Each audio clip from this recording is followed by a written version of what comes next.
Quantum mechanics की lecture series में मैं डॉक्टर अरविंद शर्मा, सह आचार्य भौतिक शास्त्र, राजकीय डूंगर महाविद्यालय बीकानेर, आपका स्वागत करता हूं। BSc part 3 MGSU university Bikaner के सिलेबस के अकॉर्डिंग जो आपका यूनिट फर्स्ट में नेक्स्ट टॉपिक है प्लांक्स रेडिएशन लॉ, प्लांक का विकिरण नियम। आज हम इसके बारे में प्रारंभिक कुछ कैलकुलेशंस इसके लिए करेंगे और नेक्स्ट लेक्चर में इसे कंटिन्यू करेंगे।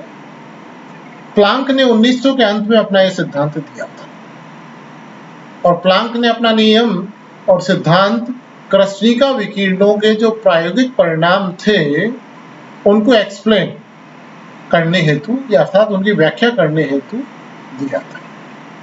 क्योंकि पुराने जो नियम थे, पुराने नियम अर्थात क्लासिकल मैकेनिक्स के अकॉर्डिंग जो रूल्स थे, क्लासिकल फिजिक्स के अकॉर्डिंग वीन्स डिस्प्लेसमेंट लॉ और रेले जीन्स लॉ दोनों को हम पहले पढ़ चुके हैं। दोनों नियम विकिरण के प्रायोगिक परिणामों को, कृष्णिका विकिरणों के जो एक्सपेरिमेंटल रिजल्ट्स मिले थे उनको एक्सप्लेन करने में नाकामयाब रहे थे।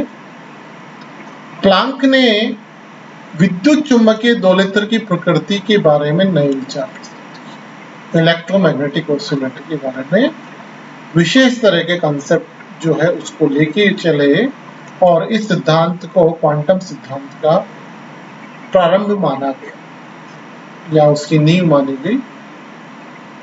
इसके अनुसार होता क्या है, जैसे केवीटी है, आपके पास में कोटर है, कोटर की दीवारें होती हैं, दीवारों में परमाणु होते हैं, परमाणु आवर्ती दोलित्र की तरह व्यवहार करते हैं। परमाणु क्या होते हैं? आवर्ती दोलित्र की। विकिरण आपतित होता है और अवशोषित होता है। एब्जॉर्प्शन और इमिशन, उत्सर्जन और अवशोषण जो होता है विकिरणों का आवर्ती दोलित्रों के में जो आवर्ती दोलित्र जो है, परमाणु जो है, आपके एटम्स जो है हार्मोनिक ऑसिलेटर की तरह बिहेव करते हैं, तो इनके द्वारा रेडिएशन का इमिशन और एब्जॉर्प्शन जो है वो होता है। और ये इमिशन और एब्जॉर्प्शन जो होता है वो डिस्क्रीट होता है, विविक्त होता है, सतत नहीं होता है। इस प्रकार का जो है कंसेप्ट जो है प्लांक ने दिया। एनसेम्बल होता है, बहुत से ऑसिलेटर्स होते हैं, उनका एनसेम्बल होता है, समूह होता है और प्रत्येक दोलित्र समान आवृत्ति न्यू से दोलन करता है। ये आपके जो परमाणुिक दोलित्र हैं, एटॉमिक जो ऑसिलेटर्स हैं, ये क्या करते हैं? इलेक्ट्रोमैग्नेटिक रेडिएशन का इमिशन और एब्जॉर्प्शन डिस्क्रीट फॉर्म में करते हैं। ठीक है, यहाँ सतत नहीं होके जो विद्युत चुंबकीय विकिरण का उत्सर्जन अवशोषण है वो विविक्त होता है, डिस्क्रीट होता है। केवीटी जो होता है विकिरण से भरा होता है। यदि केवीटी एक समान ताप पर है, मान लीजिए केवीटी एक समान ताप पर है, कोटर जो है एक समान ताप पर है, तो विकिरण एक समान होमोजेनियस होगा, आइसोट्रोपिक समदेशिक होगा और अध्रुवीय अनपोलराइज्ड। अगर आपके पास में कोटर है, उसका टेम्परेचर सेम है, समान ताप है, तो विकिरण जो होगा वो होमोजेनियस, एक समान होमोजेनियस होगा, आइसोट्रोपिक समदेशिक होगा और अध्रुवीय अनपोलराइज्ड होगा। विकिरण जो होता है कोटर की दीवारों में जो परमाणु होते हैं, जो वॉल्स होती है केविटी की, उसमें जो एटम्स होते हैं उनके साथ में इक्विलिब्रियम, साम्यावस्था में रहता है। यहाँ साम्यावस्था का तात्पर्य क्या है? इसका तात्पर्य क्या है, इसको आप इस तरह से समझ सकते हैं कि जो the amount of energy radiated per second by an atom oscillator is equal to the work done on the oscillator by the radiation field of energy intensity। तो यहां आप इसको ये समझ सकते हैं कि जो ऊर्जा है जो पर सेकंड आपके रेडिएशन की जो ऊर्जा है, विकिरण ऊर्जा है जो प्रति सेकंड है, जो किसी एक एटम के बारे में अगर अपन बात करें तो किसके बराबर होता है? ये उसके बराबर होता है कि सपोज कर लीजिए कि आपने कोई वर्क किया ऑसिलेटर, ठीक है, और रेडिएशन के द्वारा वर्क हुआ, और रेडिएशन फील्ड की जो एनर्जी डेंसिटी है, radiation field of energy density, ठीक है, तो आपके पास में जो एनर्जी रेडिएटेड पर सेकंड जो है वो किसके बराबर हो गया? वर्क डन के बराबर। जो रेडिएशन के द्वारा जो वर्क होता है, जो कार्य होता है, उसके बराबर। And the energy of radiation in the cavity is interpreted. Energy को कैसे इंटरप्रेट करें कि ऊर्जा जो है, एनर्जी जो है कैविटी में, energy of the typical oscillations of the electromagnetic. किस तरह से करेंगे? Energy of the typical oscillations of the electromagnetic. जो इलेक्ट्रोमैग्नेटिक फील्ड ऑसिलेशन आवर्त गति करते हैं उसकी ऊर्जा के रूप में अपन इसको। तो इस तरह से ये जो दो कंसेप्ट्स हैं इनके द्वारा हम इक्विलिब्रियम को समझ सकते हैं। इसके पश्चात आता है प्लांक की क्वांटम हाइपोथेसिस। प्लांक की जो क्वांटम हाइपोथेसिस है, प्लांक ने वास्तव में किस हाइपोथेसिस या किस फंडामेंटल कंसेप्ट को लेकर आगे बढ़ा?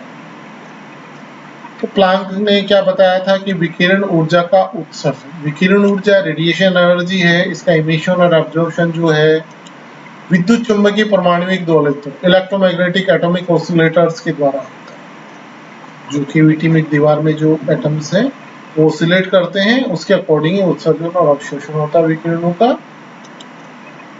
विद्युत चुंबकीय परमाणु दोलित्रों से विकिरण ऊर्जा का उत्सर्जन या अवशोषण सतत अविच्छिन्न न होकर विविध होता है, कंटिन्यूस नहीं होता, डिस्क्रीट होता है। क्वांटम ऊर्जा का मान अगर अपन माने, एक फोटोन आपको पता है E बराबर h होता है, एक मिनिमम जो एंटिटी होती है, जो सबसे छोटा भाग होता है ऊर्जा का, वो फोटोन के रूप में अगर अपन माना गया, और उसकी ऊर्जा E बराबर h है। और अगर अपन नंबर ऑफ फोटॉन्स ज्यादा है तो En बराबर NH हो जाएगा, n बराबर 0 1 2 3 इस प्रकार से 0 से लेके कोई भी मान जो पॉजिटिव इंटीजर है उसका हो सकता है। अगर एक से अधिक फोटोन है तो एनर्जी जो है उसके अकॉर्डिंग बढ़ती जाती है, ठीक है। एक नॉर्मल वे में अपन इसको समझ सकते हैं। सामान्य रूप से अपन ये समझ सकते हैं कि एक फोटोन की ऊर्जा h होती है, 2 हो जाएंगे तो 2h, 3 है तो 3h। इस प्रकार से एक सामान्य रूप से अपन ये समझ सकते हैं कि प्रत्येक दोलक न्यूनतम ऊर्जा किसी एक पूर्णांक गुणक के बराबर अर्थात के बराबर ऊर्जा का अवशोषण या उत्सर्जन कर सकता है। फोटोन का फ्रिक्शन नहीं होगा, ऐसा नहीं 1/2 3/4 इस तरह का नंबर नहीं आएगा। पॉजिटिव इंटीजर है और पूर्णांक होता है, पूर्ण अंक होता है, फ्रैक्शन नहीं, ठीक है। तो इस प्रकार से जैसे हमने पहले भी देखा कि न्यूनतम विविक्त मान जिसका विनिमय हो सकता है, ऊर्जा का अवशोषण उत्सर्जन होता है, और न्यूनतम मान भी होगा कि न्यूनतम कितने मान का विनिमय हो रहा है, तो वो न्यूनतम मान जो है वो क्वांटम कहलाता है, और ये सिद्धांत क्वांटम थ्योरी कहलाती है। और मिनिमम मान कितना होता है, वही एक E बराबर h, मूलभूत ऊर्जा जो क्वांटम के बराबर होती है। न्यू यहाँ पे दोलक की आवृत्ति हो गई, h प्लांक का नियतांक है जो आपको पता है, इसको भी आप याद रखिए, न्यूमेरिकल्स में काम आता है। h equal to 6.62 × 10⁻34 joule second.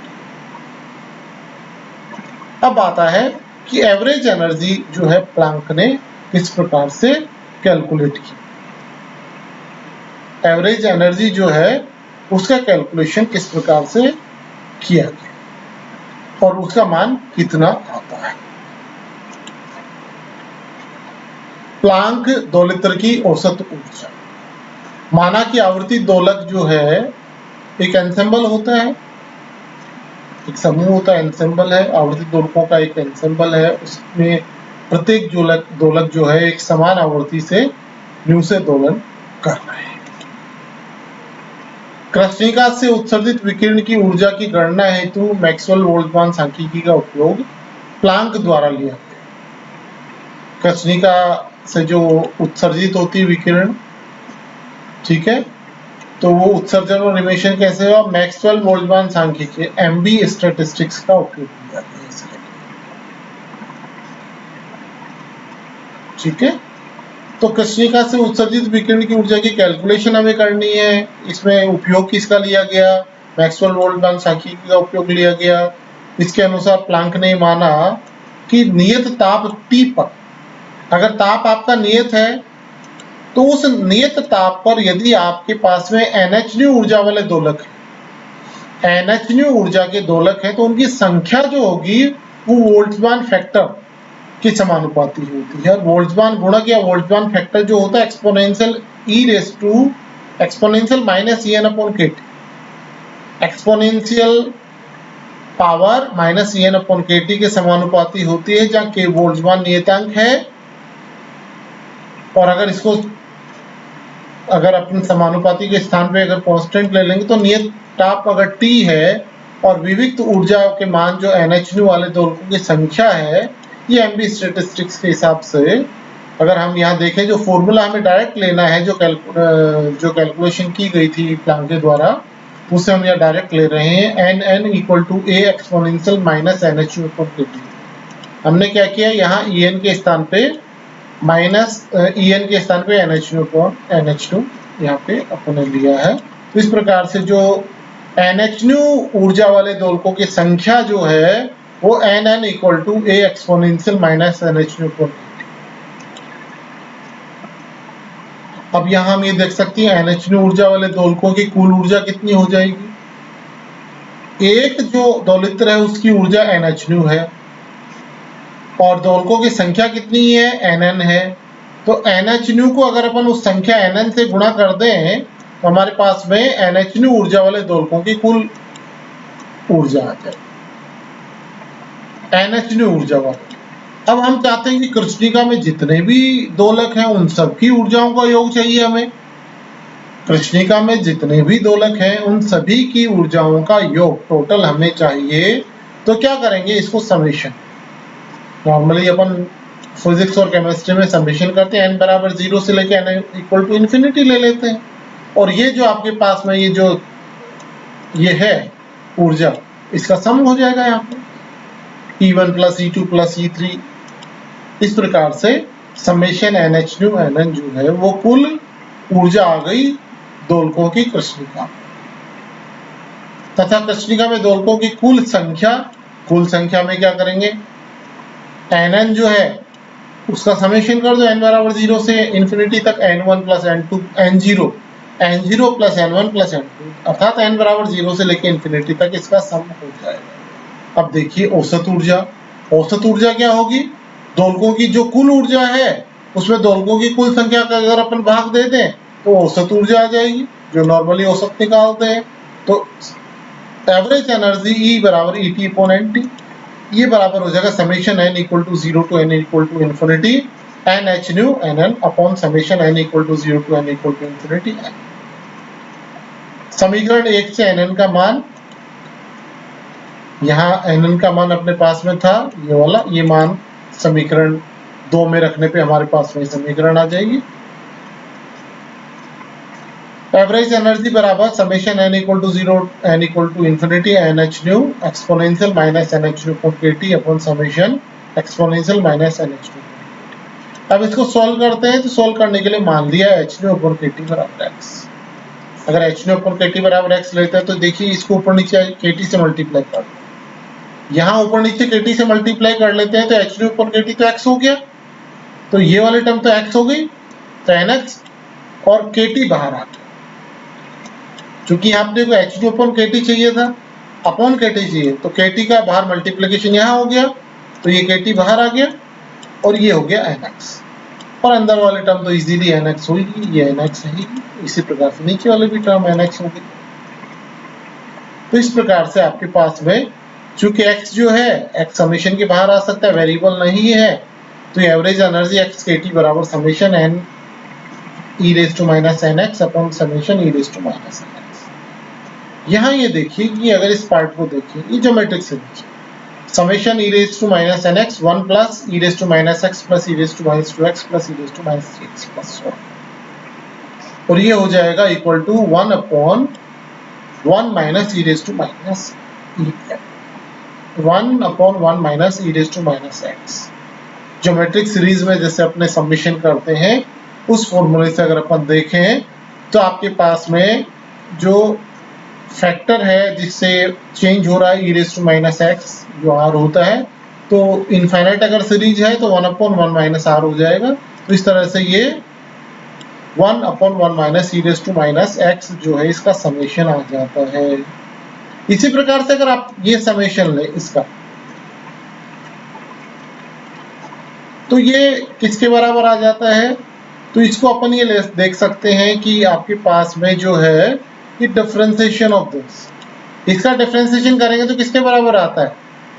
Differentiation of e raise to minus n x, तो minus n e raise to minus n x, minus एक पहले से है, एक माइनस यहाँ से आ गया, माइनस माइनस प्लस हो गया, यहाँ से एन आ गया, तो ये इसी के बराबर आता है।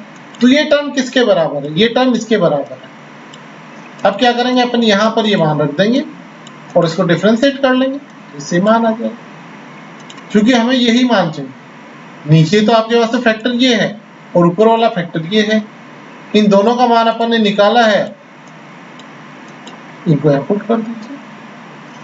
यहाँ पुट करने के बाद में आपके पास में जो रिजल्ट है वो इस प्रकार से आ जाएगा। बाकी कैंसिल हो जाएंगे कुछ टर्म्स। अगर आप देखें, एक तो ये टर्म रखना है, एक ये रखना है, इसको रखेंगे तो आप देखिए, और इसके बाद में आपके पास में सिंपली ये बचता है x k T e raise to minus x upon 1 minus e raise to minus x, x k T upon e की पावर माइनस एक्स का भाग दे दो upon e raise to x minus 1। तो इस तरह से ये पार्ट आ जाए, ठीक है। अब चूंकि x बराबर h d upon k T था, ये रख दीजिए, तो आपके पास में जो औसत ऊर्जा का मान है E, एवरेज एनर्जी E बराबर h d upon e raise to h d upon k T minus 1 frequency के टर्म्स में, और अगर अपन ड्यू की जगह सी अपॉन लैम्डा रख देंगे तो ये आपके पास में रिजल्ट आ जाएगा average energy equal to h c upon lambda upon e raise to h c upon lambda minus 1, ये वेवलेंथ के टर्म्स में। इस प्रकार से आज हमने प्लांक के नियम को समझा, क्या है इसकी हाइपोथेसिस क्या है, और इसके लिए एवरेज एनर्जी का रिलेशन अपन ने निकाला है। अगले लेक्चर में हम इसे कंटिन्यू रखेंगे, इसी से एवरेज एनर्जी को काम में लेते हुए हम प्लांक्स का जो नियम है, रेडिएशन लॉ है, उसको हम प्रूव करेंगे और उसका एक्सप्रेशन हम निकालेंगे। तो प्लांक्स रेडिएशन लॉ कंटिन्यू करेंगे अगले लेक्चर में। आप सभी का धन्यवाद।